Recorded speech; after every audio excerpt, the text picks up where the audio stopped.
Support comes from the Missouri Forest Products Association, committed to conservation and careful management of the state's forests to make them more resilient and better habitats for wildlife. ChooseWood.com. It's Thursday, March 30th. This is The Gateway. I'm Wayne Pratt.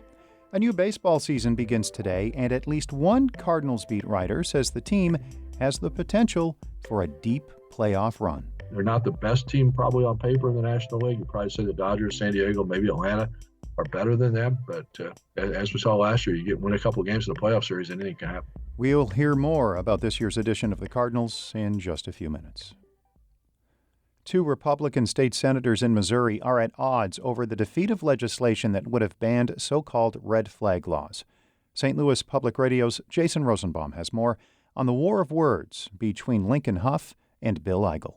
Huff joined with two other Democrats to defeat Eigel's bill in committee banning so-called red flag laws, which could disarm people who are a threat to themselves or others. I'm a little tired of doing these politically motivated, disingenuous nullification of things that we know are unconstitutional. They're going to get tossed out in court. Eigel says Huff betrayed GOP voters who want to protect Second Amendment rights. I have a hesitancy about government and empowering them to that degree at the expense of the rights that I believe have been given to us by God. Huff and Eigel have been at odds for years.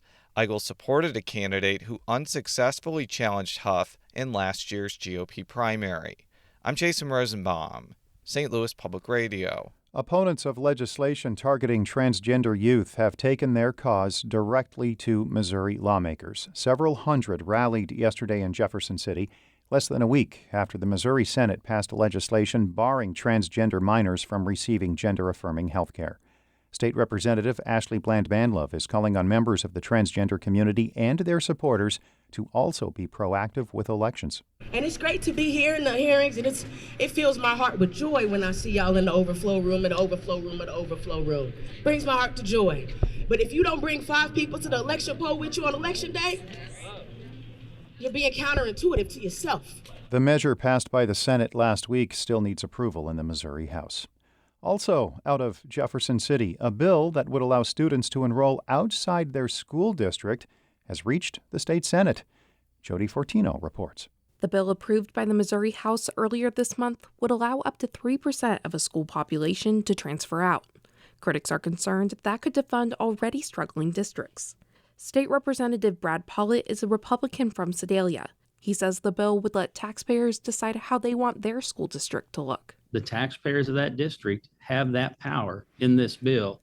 And if every year 3% of those folks want to leave a district, then why are we holding them captive in that district? If the bill passes, transfers will begin in the 2024-2025 school year.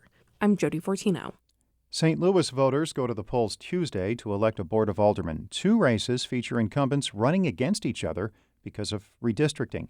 Pam Boyd and Norma Walker are competing in the new 14th Ward, that's in northwest St. Louis. Joe Ficcaro and Brett Narayan face each other in the new 4th Ward, which includes Dogtown, Lindenwood Park, and Southampton. Outgoing 8th Ward Alderwoman Annie Rice is watching that race closely. There are decisions that both of them have made that I disagreed with, and we've kind of had it out on that. But I respect their decisions to represent their communities in the way that they have, and there has to be room for that. Early voting is underway. The polls open on Election Day at 6 in the morning. Illinois' so-called rainy day fund now totals more than $1 billion. That's after the comptroller's latest infusion. Alex Degman reports. Susana Mendoza announced that another $150 million is going to the Budget Stabilization Fund. That puts its new total at around $1.2 billion, which is the highest ever. At least 3 more transfers are planned before the end of this fiscal year in June. Bolstering the fund has been one of Mendoza's top priorities. She hopes putting money away will become second nature. It should be a habit that the first thing we do with increased revenues is pay down our debts and save for a rainy day. The fund reached a low of $48,000 in April 2018. To help prevent that in the future, Mendoza is backing bipartisan legislation that would require automatic transfers into the fund when the budget allows. I'm Alex Degman.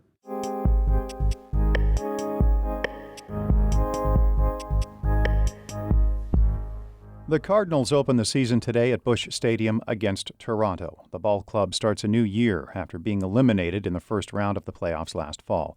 St. Louis SportsPage.com Cardinals beat writer Rob Raines says fans should be upbeat about the new season, especially with the team's young talent. Obviously, a lot of time in spring training was spent talking about Jordan Walker, the 20-year-old prospect who will start on opening day, the youngest player in, 23 years to start on opening day for the Cardinals. And not only him, I mean, you've got Nolan Gorman, you've got some of the other young players who I think are coming into their own. You've got hopefully have a healthy Jack Flaherty. I think the only disappointment really at spring training was that Adam Wainwright's going to start the year on the injury list and won't be able to pitch on opening day. But other than that, I think it was a very good spring training. I think there's a lot of reasons for Cardinals fans to be excited. You mentioned Jordan Walker. How much of a surprise is it that he's on that opening day roster?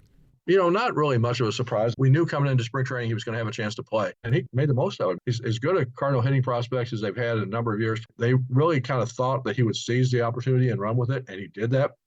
I think it probably would have been a bigger surprise to them had he not played well in spring training and that they had to send him back out to Memphis to start the season. This season's opening with some rule changes. The pitch clock. How does that work, and what was the reaction you could tell when you were in Florida?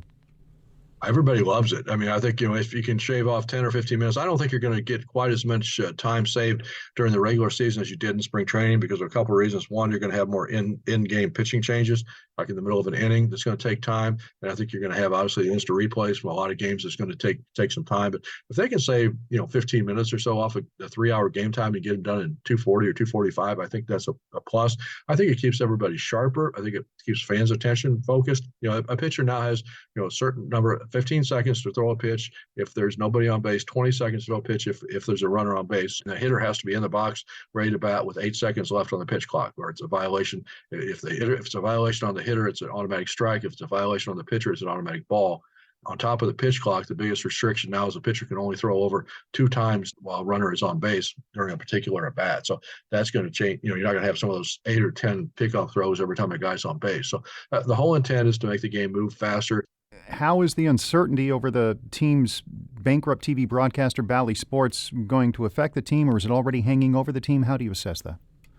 I don't think it hangs over the team itself on the field. I think the front office and the financial people that have to deal with budgets are probably more concerned about it than the players or the on-field personnel at this point. But I think it is a concern going forward because Diamond Sports, which is the owner of Bally's and all the regional sports networks, has a lot of money that they have to pay the Cardinals every year in rights fees under this new broadcast agreement that they signed a couple of years ago. So if they're not able to make those payments, then that's revenue that the Cardinals have counted on as far as setting their operating budget and things like that they're going to have to find a way to offset that. That's a concern that they're going to have to deal with. From a fan standpoint, watching the games, I think that's what everybody worried about is how am I going to get to watch the games? And I don't think we know the answer to that yet. I mean, as of now, they're operating under the bankruptcy protection that they can still reorganize and keep things going the way they are. How long that will go on, I don't know.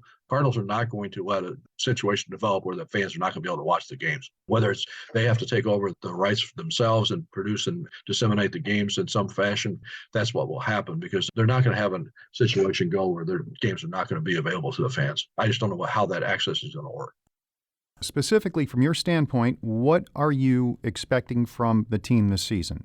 I think they should win the division, and I don't know that it will really be close because I think they're better than anybody else by far, especially if they stay healthy and they get the performances out of the younger players that they expect. If their pitching is good enough, if Flaherty and Michaelis and Montgomery and Matt's had a great spring. So, they're excited about his potential during the season. But those guys are healthy. The bullpen's healthy. The young guys do what they're capable of doing. I think they can make a run in October. I really do. It's always an unknown. You never know, but they're not the best team probably on paper in the National League. You probably say the Dodgers, San Diego, maybe Atlanta are better than them. But as we saw last year, you win a couple of games in the playoff series, anything can happen.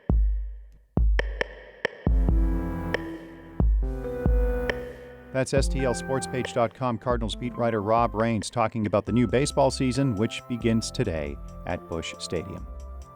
Ashley Lisenby is the news director of St. Louis Public Radio, a listener-supported service of the University of Missouri-St. Louis. Music by Ryan McNeely of Adult Fur. I'm Wayne Pratt.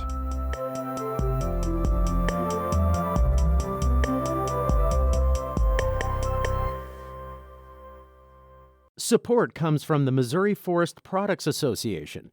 Missouri produces wood pallets, railroad ties, white oak barrels, hardwood floors, and more.